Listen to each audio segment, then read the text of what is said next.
Hello, c'est Coach AD, j'espère que tu vas bien, que tu es en forme. Aujourd'hui, on se retrouve dans cette nouvelle vidéo dans laquelle je vais te donner une seule astuce afin de garder la motivation toute l'année.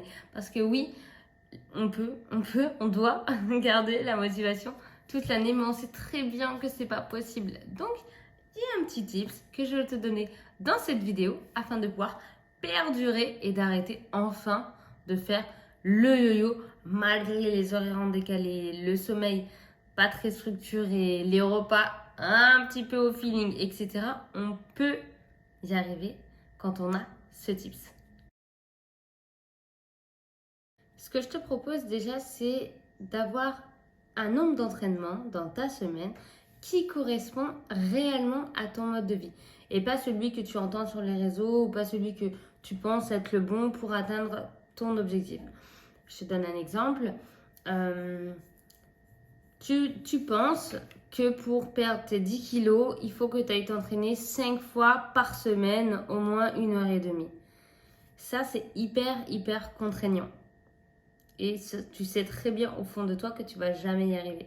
Donc, revois un petit peu à la baisse tes objectifs et dis-toi, ok, moi, pour moi, c'est pas possible parce que si tu te lances dans ça, tu vas pas y arriver, ça va te dégoûter, ça va te démotiver. Donc, en soi, pars peut-être sur 2 entraînements. Un entraînement à faire sur la semaine, un entraînement à faire sur le week-end. Je pense que c'est complètement faisable pour tout le monde. Et tu tiens ces 2 entraînements sur le moyen long terme. Et l'astuce, elle est là. Une fois que tu as établi ta trame d'entraînement pour toi, ton nombre d'entraînement pour toi, selon ton objectif, selon tes capacités et ton rythme de vie. Maintenant, tu vas essayer de te placer tes entraînements de manière stratégique afin de ne jamais les louper. Parce que si tu les loupes, on sait très bien que ça ne marchera pas non plus. Donc, pour ne pas les louper, place-les après une habitude qui existe déjà. C'est-à-dire, par exemple, le mardi, tu sais que tous les mardis, tu vas manger en sortant du travail, tu vas manger chez ta mère parce que c'est comme ça, c'est le petit rituel, tous les mardis, c'est comme ça. Et bien, après avoir mangé chez ta mère, hop, tu vas à l'entraînement.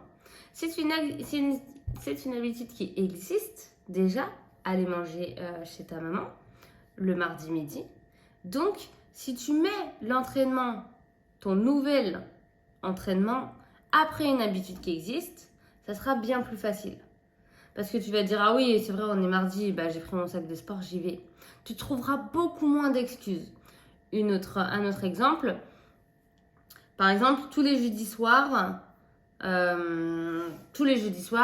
une grosse réunion d'équipe.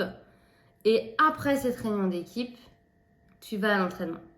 Tous les jeudis soirs, c'est une habitude qui existe déjà, qui est là, qui est intégrée, tu le sais. Et donc, tu emmènes tes baskets dans ton coffre avec ton sac de sport. Tu prévois pour que ce soit plus facile pour toi.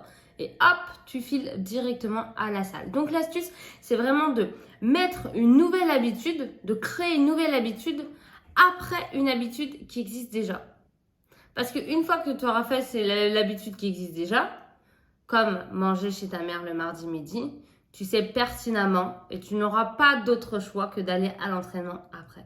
Et ce sera bien plus facile pour toi d'avoir un rythme, de créer un rythme et de créer une habitude. Parce que si tu te dis, ouais, allez, c'est bon, je sais, Adé, elle a dit qu'il fallait s'entraîner 2 fois par semaine, c'était ok en fonction de mon rythme de vie, etc. 2 fois, mais si tu t'organises pas et tu ne sais pas où placer tes entraînements, tu ne les feras pas ces 2 entraînements par semaine. Et si tu ne fais pas, tu n'atteindras pas tes objectifs. Voilà, donc c'est un petit tips ultra rapide. Allez, dis-moi en commentaire après quelle habitude existante tu vas mettre cette nouvelle habitude en place, donc tes nouveaux rendez-vous avec toi-même pour l'entraînement. Je te souhaite une très belle fin de journée. Bye!